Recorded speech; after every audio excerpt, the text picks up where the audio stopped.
1908 से 2003 तक जितने भी टूर्नामेंट्स हुए थे उसमें से ब्रिटिश साइकिलिंग टीम ने सिर्फ एक मेडल जीता था, मतलब 95 ईयर्स में सिर्फ एक मेडल।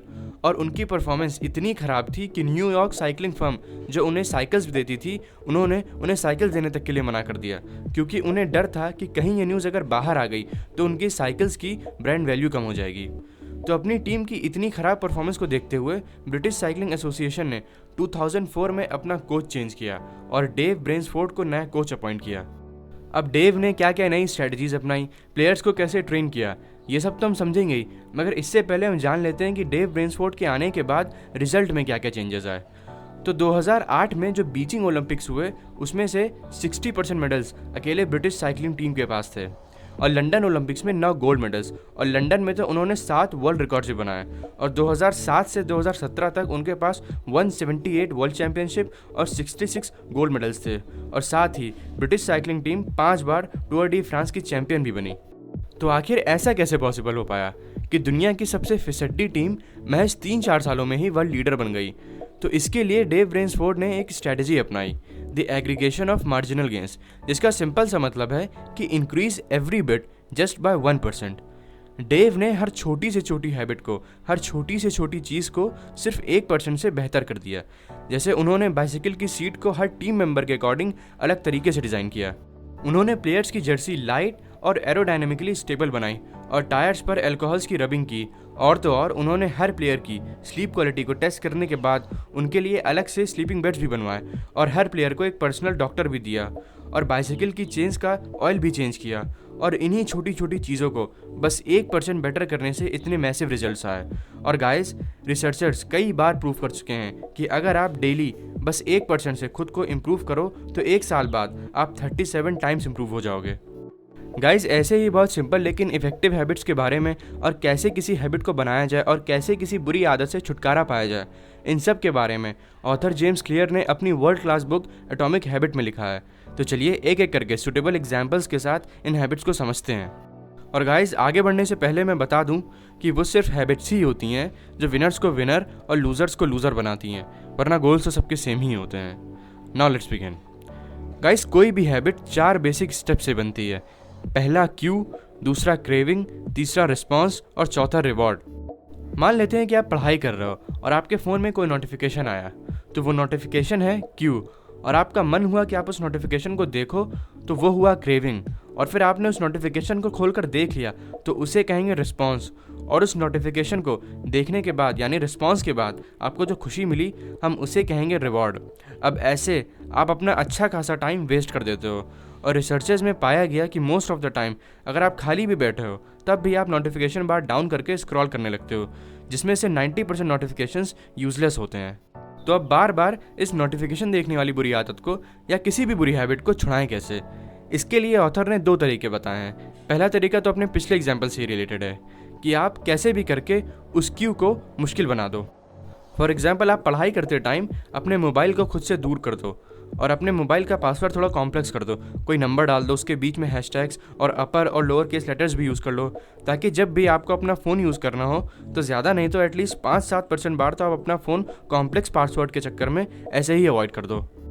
अब जो दूसरा तरीका जिससे हम किसी भी बुरी हैबिट को क्विट कर सकते हैं वो ये है कि हम उस हैबिट को अपनी आइडेंटिटी से जोड़ लें। फॉर एग्जाम्पल, अगर आपको स्मोकिंग छोड़नी है और आपने जैसे तैसे मैनेज करके पिछले कई दिनों से स्मोकिंग की भी नहीं है, और तभी एक दिन आपका फ्रेंड आपको सिगरेट ऑफर करता है, तो मैक्सिमम लोग जवाब देंगे कि मैंने सिगरेट छोड़ दी है। मगर फिर इस केस में बहुत ज़्यादा चांसेस हैं कि आपका फ्रेंड आपको सिगरेट पीने के लिए कन्विंस कर ही लेगा, बल्कि आपको जवाब ये देना चाहिए कि मैं सिगरेट नहीं पीता। जब आप अपनी किसी भी हैबिट को, अपनी किसी भी चीज़ को अपनी आइडेंटिटी से मर्ज कर लेते हो तो बहुत ज़्यादा चांसेस हैं कि कोई और उसे कंट्रोल नहीं कर पाएगा।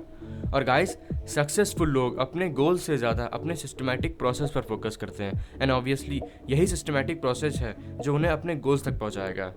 एक बार एक अमेरिकन बंदा जापान गया मार्शल आर्ट सीखने के लिए। उसने अपने कोच से कहा, सर मैं अगर हर रोज़ मार्शल आर्ट की प्रैक्टिस करूं तो मुझे कितने साल लगेंगे मार्शल आर्ट सीखने में? जिस पर उस कोच ने कहा कि लगभग 10 साल। जिस पर फिर उस आदमी ने पूछा कि अगर मैं हर रोज़ डबल मेहनत करूं तो कितने साल लगेंगे? जिस पर फिर से उस कोच ने जवाब दिया कि 20 साल। तो वो आदमी थोड़ा सा कंफ्यूज हुआ, मगर फिर से उसने पूछा कि अगर मैं हर रोज़ 3 गुना 4 गुना मेहनत करूं तब कितने साल लगेंगे। फिर कोच ने कहा कि लगभग 40 साल। फिर उस आदमी ने कोच से पूछा कि ऐसा क्यों, मैं जितनी ज़्यादा मेहनत कर रहा हूँ मुझे उतना ही ज़्यादा टाइम क्यों लग रहा है। जिस पर फिर उस कोच ने जवाब दिया कि मेहनत के साथ साथ तुम्हारा ध्यान तुम्हारे गोल्स पर भी है, इसीलिए तुम्हें ज़्यादा टाइम लगेगा मार्शल आर्ट सीखने में।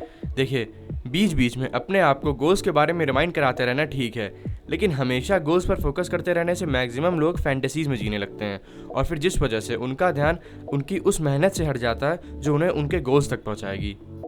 अब इसी के साथ आगे बढ़ते हैं और समझते हैं अपना अगला पॉइंट, जो है कि अगर हमें कोई नई हैबिट बनानी है तो हम उसे कैसे बनाएं। तो इसके लिए ऑथर ने एक बहुत सिंपल तरीका दिया है कि किसी भी हैबिट को स्टार्ट करने से पहले हमें उसे एक ईजी स्टार्ट देना होगा। जैसे कि अगर आपको सुबह जल्दी उठकर कल रनिंग पर जाना है, तो सबसे पहले आपको रात में सोने से पहले अपने रनिंग शूज़ को अपने सामने ही रख लेना चाहिए, कि फिर जिससे आपको सुबह उठने पर कोई दिक्कत ना हो वो शूज़ ढूंढने में।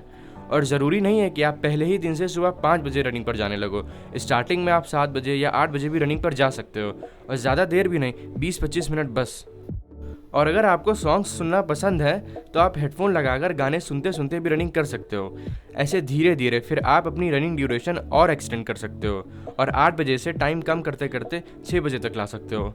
ऐसे आप पर बर्डन नहीं पड़ेगा और धीरे धीरे 21 दिनों में रनिंग आपके डेली रूटीन में आ जाएगी।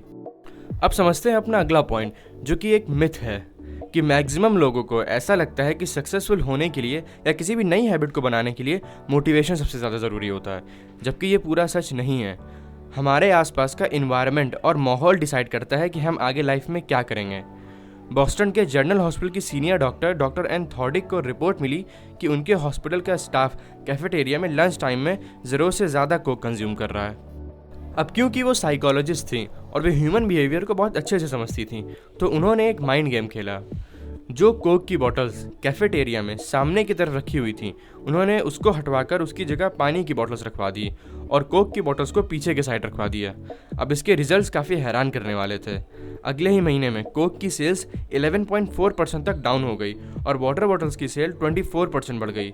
और ये तब हुआ जब स्टाफ मेंबर्स को कोई भी इंस्ट्रक्शन नहीं दिए गए थे। तो इसीलिए मोटिवेशन से ज़्यादा हमारे आसपास का एनवायरनमेंट डिसाइड करता है कि हम आगे लाइफ में क्या करेंगे। अब इसी के साथ आगे बढ़ते हैं, समझते हैं अपना अगला पॉइंट, जो कि है once progress should be visible. Guys, कई बार हम अपने गोल्स के लिए खूब मेहनत करते हैं और काफ़ी टाइम तक कॉन्टीन्यूसली मेहनत करते हैं, मगर फिर भी रिजल्ट्स कुछ खास नहीं होते।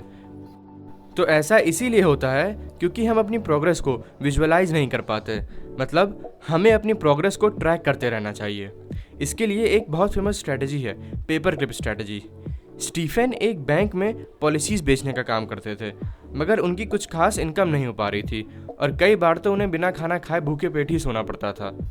वो महीने भर में सिर्फ 2-3 पॉलिसीज़ ही बेच पाते थे, मगर फिर बाद में उन्होंने पेपर क्लिप स्ट्रैटेजी का इस्तेमाल किया। उन्होंने अपनी टेबल पर 2 जार्स रख दिए, एक में 120 पेपर क्लिप्स रख दी और दूसरा जार बिल्कुल खाली था। जैसे जैसे वो पॉलिसीज़ बेचते, वो पेपर क्लिप से भरे जार से एक पेपर क्लिप निकालकर दूसरे जार में ट्रांसफ़र कर देते। अब इस तरह से वो मोटिवेटेड रहते कि उन्हें खाली वाला जार पूरा भरना है। और सिर्फ इसी स्ट्रैटेजी के इस्तेमाल करने से एक दिन ऐसा आया कि वो दिन की 20 से 25 पॉलिसीज़ बेच रहे थे। तो गाइस, इसी तरह से हम भी अपनी छोटी छोटी हैबिट्स को बदल के अपनी लाइफ में एक बड़ा चेंज ला सकते हैं। तो आज के लिए बस इतना ही। वीडियो अच्छी लगी हो तो लाइक करें, वीडियो अच्छी ना लगी हो तो डिसलाइक करें, और आप आने वाले टाइम में जिस भी टॉपिक पर वीडियो चाहते हो वो हमें कमेंट बॉक्स में बता सकते हैं। हम उस पर वीडियो ज़रूर बनाएंगे, और चैनल को ज़रूर सब्सक्राइब करें। Thank you.